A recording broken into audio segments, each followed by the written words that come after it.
Salut les gars, est-ce que vous avez 2 minutes pour bavarder un peu? Genre Ouais, ça dépend sur quoi. En fait c'est un peu de philo, mais c'est de la philo appliquée, je vais vous guider avec des questions quoi, il n'y a pas de piège. Non, c'est tout facile.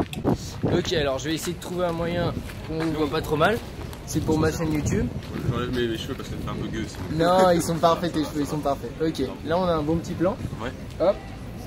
Je vais tiens le micro, mettre mon micro là comme ça. Je le tiens, non? Ouais, bah t'inquiète, Non, on va comme vous voulez. t'inquiète, je le tiens. Comme ça j'ai l'impression de servir à quelque chose. Ok, alors merci les gars de bien vouloir répondre à mes questions. Vous vous appelez comment? Pierre. Lélio. Pierre. Ouais. Louis. Lélo, Pierre et Louis, ok. Donc ça c'est ma chaîne YouTube, il y a juste 36 abonnés, donc pas de pression, tu vois. C'est le début, C'est le tout début, c'est ça. Et en fait, ce que j'ai envie de vous demander, c'est tout simplement, est-ce que vous avez des certitudes dans la vie? Est-ce qu'il y a des choses dont vous êtes, bah ouais, sûr et certain, quoi. En termes de connaissances, de trucs dans le monde. Est-ce que vous... Des certitudes Ouais, je sais pas, ça peut être n'importe quoi, ça peut être personnel aussi. L'existence du soleil, ça peut être je suis sûr que ma mère est ma mère, ça peut être, tu vois, ça peut être n'importe quoi. Est-ce qu'il y a, j'imagine quand même qu'il y a des choses dont vous êtes certain. Ouais, c'est une question, c'est vrai. Quelles sont-elles? Il y a beaucoup de choses dont je suis certain, mais. Voilà, bah dis un truc au hasard et on va en discuter petit à petit. Tout ce qui est scientifique, il y a des choses scientifiques, pas tout, hein, mais dans Ouais. le scientifique, il y a des choses qui sont. Alors par exemple quoi en sciences te paraît parfaitement certain? C'est vrai que les sciences c'est une bonne réponse à ça. Ouais, parfaitement certain. Ouais. Il y a des relations mathématiques très simples, des choses comme ça. Comme quoi? Vas-y, dis-moi. Pythagore, Thalès. Alors Pythagore par exemple, ok, donc Pythagore c'est le carré de l'hypoténuse est égal au carré des deux autres côtés dans un triangle rectangle, c'est ça? Ok, c'est Pythagore. Et donc, ça on en est certain absolument. Bah, on en est certain peut-être aussi parce qu'on l'a pensé, enfin on l'a pensé, on l'a conçu et puis ouais, c'est une invention humaine. C'est une conception, disons que c'est une représentation d'une chose qui est inventée, enfin la mesure ou les proportions, c'est des choses qu'on a faites, mais ça existe dans la nature, c'est retrouvable. Mais et donc pourquoi on est certain de ça et comment Pythagore l'a trouvé et qu'est-ce qui s'est passé? C'est que pourquoi aujourd'hui t'en es certain? Parce que t'as constaté en fait. Ça a été démontré. Parce que ça a été démontré par. Ouais, ça a été démontré. Déjà, c'était fragmenté quoi. Ça a été démontré, mais vous, est-ce que vous connaissez ces démonstrations? Profondément non, mais par contre. On vous a dit que ça avait été démontré quoi. Ouais, et la question aussi c'est quand même. Pour Pythagore, en tout cas, on est quand même capable de le vérifier dans beaucoup de cas. On n'a jamais vu de contre-exemple. Voilà, c'est ça, il n'y a pas de D'accord, mais contre-exemple. quand vous dites on, c'est pas forcément vous. Alors, vous personnellement. Ah non, quand je dis on, pardon, oui, on est capable de le vérifier, c'est Moi, nous. j'essaie d'en revenir vraiment au personnel, tu vois. Et donc, ce qui se passe, c'est que toi, bah, on t'a dit que c'est. Ah merde, faut que je fasse gaffe, on me dit. On t'a dit que c'était donc démontré. Et on t'a dit aussi qu'il y avait pas de contre-exemple. Mais tu as aussi pu constater qu'à chaque fois que tu essayais, ça marchait. C'est ça? Ouais, dans n'importe quel cas, et que même en fait, c'est des relations qui se combinent entre elles, les relations avec le cercle inscrit, circonscrit dans les triangles. Enfin, il y a des choses de toute façon qui sont liées de sens, ça coule de sens, et donc en fait, non mais c'est vrai. Et du coup, bah, il n'y a pas forcément on n'a pas comme ça de piste qui pourrait le contredire ou le remettre en question de manière vraiment importante. Donc oui, c'est établi et ça semble quand même quelque chose d'aussi facilement appréhendable. Et en fait, tout simplement parce qu'on n'a pas trouvé de contre-exemple. Ouais. Mais si un jour, il y avait dans la nature ou je ne sais pas n'importe où, tout à coup on trouve un triangle rectangle et que ça ne marche pas. Bah, ça sera plutôt, je pense, ça sera pas dans la nature, ça sera plutôt une façon de penser différente. Ça a été fait par exemple, je pense, avec le nombre imaginaire. Ouais. Mais ce sera pas quelque chose du coup En géométrie non linéaire. Voilà, ça sera quelque chose, je pense. Vous avez l'air bien calé, on m'a dit ça des maths tous les trois. Oui, moi non. D'accord. Vous faites quoi comme étude? Moi je suis en BCBST en classe prépa bio. D'accord. Ouais, moi aussi. Toi aussi, Moi je d'accord. suis en prépa art dans le 13e. Ok, d'accord. Ok. Bon alors revenons-en à cette certitude. Donc toi en fait pour toi c'est une certitude parce que c'est une vérité mathématique, c'est ça? Ouais, parce que aussi c'est quelque chose qu'on dit qui est combiné à d'autres éléments qui font que ça se chevauche. Salut Louise et Françoise. Mais en fait le simple fait, mais pour les mathématiques tu es d'accord avec moi qu'il y a besoin d'axiomes, non? Oui. Donc par exemple on a besoin de savoir ce que c'est qu'un point, ce que c'est qu'une droite, Ah oui, ce que c'est qu'un angle droit. à la base. Ouais. Et ça c'est vrai que nous on le fait pas, mais il y a des grands qui l'ont fait, les axiomes. Et donc ça c'est énorme, les trucs, les livres d'axiomes. Ouais. Pour un point par exemple, c'est ça. En fait, c'est le postulat. Et on en revient toujours finalement à des choses qui ne sont pas démontrées au début. Oui, forcément. Donc en fait, on est sûr que le théorème de Pythagore est vrai si l'on accepte les axiomes de base, c'est ça? Oui, c'est dans le parce système qu'on a créé. parce que si les axiomes, en fait, sont entre guillemets, les limites de la pensée qu'on a créée, parce que enfin, la pensée mathématique, ça existe dans la nature, mais Tout nous, à on fait. l'a modélisé d'une certaine manière. Je suis d'accord avec vous. Pour relier la pratique aussi au réel, on a posé des axiomes. Et donc moi, ce que je me demande, c'est est-ce qu'il y a des choses dont on peut être sûr sans axiome, sans présupposer de choses avant. Ouais. Exactement, sans aucun postulat ni présupposé. Ça c'est pas facile parce qu'à partir du moment où on dit un truc, c'est forcément qu'on suppose quelque chose. Enfin, Un peu. voilà, Un peu. Par exemple, l'existence du soleil dont on parlait tout à l'heure, est-ce que ça, il y a aussi des axiomes, des postulats ou pas? Peut-être sur ce que c'est l'existence. À notre échelle, quand même, on peut dire qu'il y a des mesures qui sont faites, c'est-à-dire qu'on mesure la température, on peut mesurer la distance du soleil, on peut mesurer des rotations, des durées, aussi. Ouais. on peut mesurer des attractions Ouais. entre différents astres en les observant. Donc il y a quand même, comment dire, en tout cas les caractéristiques qu'on prête au soleil, tel qu'il est, bah, celles-là sont observables et ce serait compliqué de le simuler, quoi. Mais observable comment? Bien sûr que c'est pas nous qui le faisons, c'est les Non, scientifiques. Après, non, mais nous, même- on peut le voir. Par des instruments, mais en fait. Non, mais même si le soleil, tu le vois par tes yeux. Oui, Ouais, voilà. mais quand je dis observable, c'est un peu plus profond, pas simplement au sens premier, donc nous on perçoit, mais quelque chose de plus profond et de plus élaboré, parce que on Après, pourrait le aussi fait dire que tout le monde le voit, quand même, ça montre. oui, que- ça montre. Bah non, c'est Enfin, pas parce que tout le monde le voit que ça montre que ça existe. Hein. C'est pas la masse qui vérifie. C'est pas la masse Ouais, qui mais vérifie, après, si tout le monde. Enfin, jamais personne n'a dit qu'il n'existait pas ou qu'il ne le voyait pas. Donc, Mais est-ce que c'est vraiment certain quand même? après, on peut Parce que toujours, par exemple, si jamais tu es dans un rêve, ou tu es dans un rêve, ou tu es dans un rêve, et que tu vois le soleil, tu as bien l'impression de voir le soleil, et dans ce Ouais. rêve, tout le monde le voit. Oui, c'est sûr, après, on peut. Si jamais ton existence, tu vois, c'est un rêve, c'est chaud. Oui. Ouais. Non C'est seulement on peut pour ça toujours trouver un que cas. aussi l'existence elle est même pas, il n'y a absolument rien qui l'est. Il peut être certain qu'on est en train de dire que c'est certain. Voilà. Donc Non, mais- la seule certitude qu'on puisse avoir, c'est ça?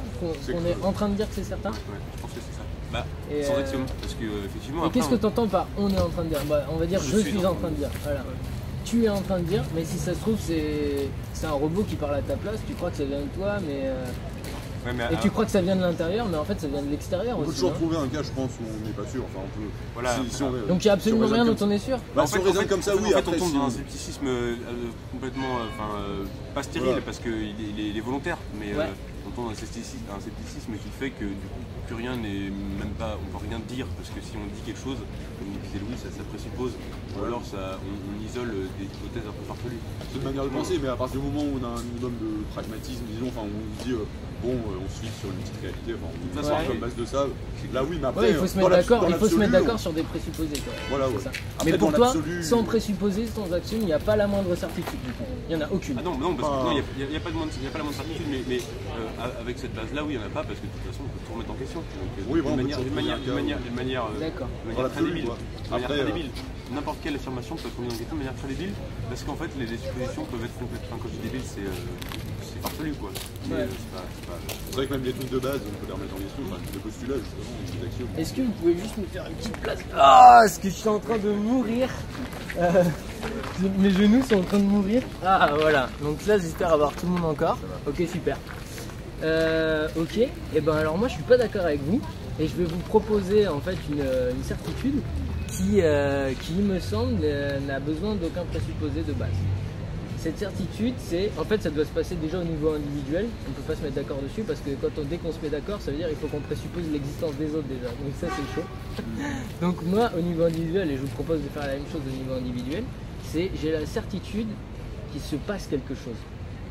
Moi, j'ai l'impression.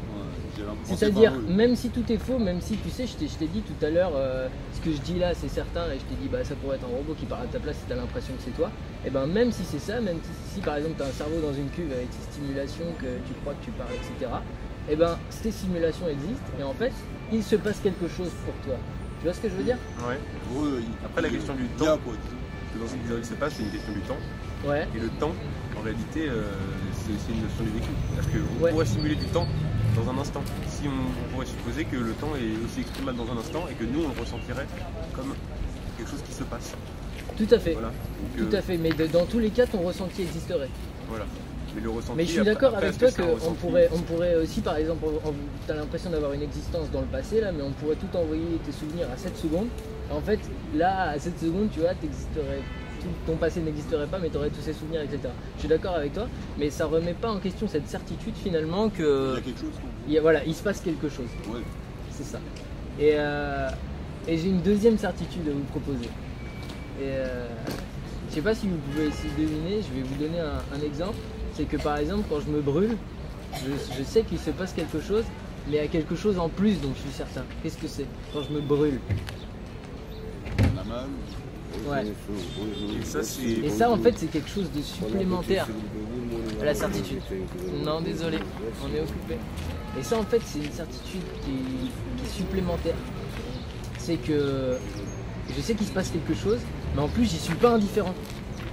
Et ça, pareil, ça c'est. de la même manière, C'est-à-dire, on il y a peut- des choses qui sont plus ou moins plaisantes ou déplaisantes. Pardon, je t'ai coupé, je voulais juste aller au Non, bout non, de ça.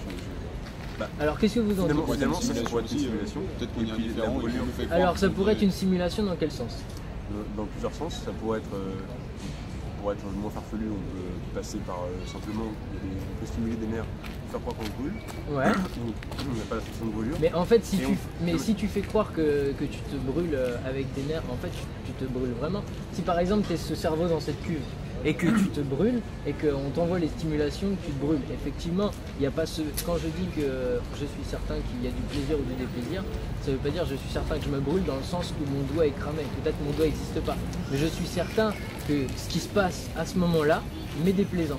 Tu vois ce que je veux dire? Après, Et peut-être que, imaginez nous, on le croit, mais que ça ne nous l'est pas vraiment. Juste, on croit que ça nous est déplaisant, mais qu'en fait, dans l'absolu, ça nous est indifférent et ça me fait rien. Dans l'absolu, on a différence, c'est une système nerveux qui va faire que c'est déplaisant. Mais dans l'absolu, c'est des stimuli qui font que Donc- pour nous protéger. Peut-être que c'est Mais juste la un question, rêve. c'est par exemple. Peut-être que c'est juste un rêve mais que ça ne nous est pas déplaisant, mais ce qui se passe c'est que ce ressenti en lui-même, si on est dans le rêve, eh ben, il est déplaisant. Et quand tu dis peut-être qu'on le croit mais que c'est pas déplaisant, ben ça en fait c'est faux, parce que si tu mets ta main sur une plaque ou si je t'envoie vraiment une décharge de douleur, il n'y a aucun moment où tu vas te dire ah je crois que ça me fait mal mais ça me fait pas mal, enfin tu peux faire l'essai, je veux pas que tu te mutiles pour rien tu vois, mais ce qui va se passer c'est que tu seras quand même certain que quoi qu'il arrive, d'où proviennent cette douleur ou ce qui se passe à ce moment-là,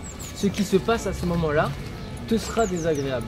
Pour nous, oui, mais peut-être que dans l'absolu, nous. Non, mais oui, c'est. Après, même si tu t'habitues à la douleur et que tu trouves ça agréable, etc., je dis pas que attention, je dis pas. Quelque chose. Voilà, et je dis pas que ce ressenti va être le même pour tout le monde. Effectivement, tu peux t'entraîner ou être sadomaso et kiffer de brûler, tu vois. Mais ce qui se passe, c'est que la sensation, les sensations et ce qui se passe dans ce monde, il y en aura forcément une ou deux pour lesquelles tu seras pas totalement indifférent. Tu vois ce que je veux dire? Et en fait, la question peut aller plus loin, c'est. On peut dire aussi que ressentir, c'est absolument rien d'autre que juste des phénomènes biologiques. En fait, c'est une construction après d'esprit qu'on s'est faite. Les animaux, ils ne disent pas qu'ils ressentent, c'est une construction d'esprit et c'est rien d'autre que des phénomènes chimiques. Ouais, Et mais du coup, ça ne change Du rien. coup, oui, mais du coup, la question du ressenti et quelque chose qui se passe, c'est aussi une construction mentale qui en fait qui a aucun sens et qui n'est pas du tout une réalité. Parce que du coup, si on revient à la base biologique Ouais, de l'homme, on peut partir du postulat qu'on découle de l'évolution ouais. et que les êtres primitifs n'avaient pas la même capacité de penser, en tout cas de ce qu'on croit. Et donc en fait, tout ce qu'aujourd'hui on pense, ressentir, penser, c'est une construction pure et en fait ça n'est rien, ça n'existe même pas. C'est juste quelque chose qu'on visualise, Alors, j'essaie de comprendre ce que tu me dis, et ce serait par exemple qu'en fait toutes nos pensées, il n'y a aucune preuve qu'il y ait la moindre cohérence dedans, par exemple. Non, Que- elles ont aucune. Peut-être qu'elles ont aucune existence. En fait, c'est pas des pensées, c'est des stimuli, donc c'est que du biologique. Ouais. Et donc, Mais ça, c'est toi qui dis que c'est du biologique parce que tu l'as appris, mais ça, on n'en est pas sûr. C'est pas une certitude en soi, tu vois ce que je veux dire? bah, c'est pas une certitude, mais quand même, si on revient, en fait, moi, si on revient à l'évolution, qu'est-ce qui aurait fait que tout d'un coup, comme ça, tout d'un coup, on serait sorti de quelque chose de biologique complètement. Et la pensée aurait pris un aspect au-delà du biologique, divinatoire ou quelque chose de beaucoup plus, comment dire, spirituel. Qu'est-ce que tu entends par sortir du biologique, divinateur, spirituel? Moi, c'est pas du tout ce que je fais. Enfin, Non, mais par le crois pas. fait que quand on considère que les primitifs, en fait, comme ça, elles n'ont pas la capacité, elles n'ont rien, elles ont des fonctions minimes. Ouais. Et même en termes de perception, de sensation de l'environnement, elles ressentent beaucoup moins de choses. Elles sont sensibles à la chaleur, à la rigueur, des choses comme ça, mais elles ne ressentent rien. Alors que nous, on a des senseurs, on a des capteurs qui font que oui, d'accord, on est plus sensible, mais au fond, on est sensible au même type que ces bactéries. Ça veut dire que c'est simplement des réponses chimiques qui sont émises. Et que après, la pensée en elle-même, c'est un agrégat, enfin, c'est une suite extrêmement complexe de choses chimiques qui font qu'on pense et qu'on croit avoir quelque chose de supérieur à ce simple phénomène. D'accord. Enfin, c'est un postulat qu'on peut donner. Mais et du coup, je te suis jusque là, mais je vois pas du tout en quoi c'est antinomique avec ce qu'on a dit avant. Ah bah c'est que finalement il y a quelque chose qui se passe, mais il n'y a pas forcément quelque chose vous parlez surtout de la sensation et du sensitif. Il n'y a pas forcément en fait quelque chose de sensitif qui se passe. Alors moi je dis pas, alors attention, j'ai pris l'exemple de se brûler pour vous donner l'indice, mais je dis pas que je suis sûr que je me brûle encore une fois. Je dis que je suis sûr que dans ce qui se passe, il y a des choses qui me sont plus ou moins plaisantes ou déplaisantes. Mais il faut vraiment revenir au cerveau dans la cuve à chaque fois, ou même peut-être pas un cerveau, peut-être qu'on est juste une puce d'ordi, tu vois, extrêmement complexe, et avec des stimulations. Et je vois juste que dans ces stimulations, il y a des choses qui me sont plus ou moins agréables ou désagréables. Tu vois ce que je veux dire ? Je ne dis pas du tout que le système nerveux est quelque chose de certain, qu'on est certain de ce qu'on connaît en biologie, que tout ça, non. D'accord ? Ouais, c'est vrai. Mais après, il y a une certitude qui est encore plus sûre. D'accord, dis-moi. Mais je pense, au-delà parce que les choses qui se passent, donc ça remonte. Il y a du changement. Il y a du changement. Ouais. Il y a du changement par rapport à quoi? Par rapport à tout, à la matière, à vous. Du changement. On n'est jamais dans un état constant. Ok, comment tu le sais? Parce que je le sens, par l'association. Donc il y a quelque chose qui se passe? Et parce, comme quand on ressent quelque chose d'agréable ou d'agréable quand on s'est brûlé, enfin, ça change quoi. Mais le changement me semble plus propice parce qu'il est observable à toutes les échelles. Oui, mais alors j'en reviens à ta première objection de tout à l'heure, qui est une objection à ce propre raisonnement, c'est qu'il se peut que le temps n'existe pas. Oui. Et qu'en fait on te projette tout à cet instant. Mais comment dire, le changement. Enfin, en tout cas, que tu n'existes pas dans le temps, tu vois ce que je veux dire? Oui, et donc en fait, il n'y a pas vraiment de changement. Que là, il y ait, par exemple, qu'il y ait cette image, boum, maintenant, et que tout le reste avant n'ait pas existé, mais qu'on te l'envoie à un instant donné. Et donc dans ce cas-là, il n'y aurait pas de changement. Mais le problème de l'instant aussi, c'est qu'en réalité, l'instant, il n'est pas perceptible. Du coup, ça pose un problème. Ça pose un petit problème. Ouais. C'est la suite d'instant. On est d'accord. Bon les gars, je crois qu'on a fait le tour. Merci beaucoup, en tout cas c'était génial. Vous avez eu des super objections, des super questions, c'était vraiment constructif.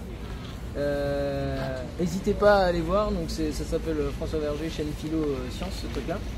Et à aller voir, je pense que je vais le publier soit jeudi, soit vendredi, ça dépend du taf qu'on fait avec Karim. Voilà, quoi. Merci beaucoup. Et bon après-midi. À la prochaine. Ok, bon ces gars ils étaient vraiment super, on a eu des bonnes petites objections. Ça me donne presque envie d'arrêter là, en fait c'était tellement génial. Et ben n'hésitez pas à vous abonner pour voir la suite. Et je suis tout sonné, cette discussion était trop bien. Et voilà, que vous dire de plus? C'est quoi les choses que je dois dire? Ah oui, n'hésitez pas à vous abonner, à me suivre sur les réseaux. Ça vous permettra d'avoir la suite de ces aventures. N'hésitez pas aussi à vous abonner sur ma chaîne de scénario où j'explique comment je vais essayer par différentes stratégies de devenir scénariste. Mais pour l'instant il n'y a aucune vidéo donc vous pouvez pas en fait. Voilà. À bientôt.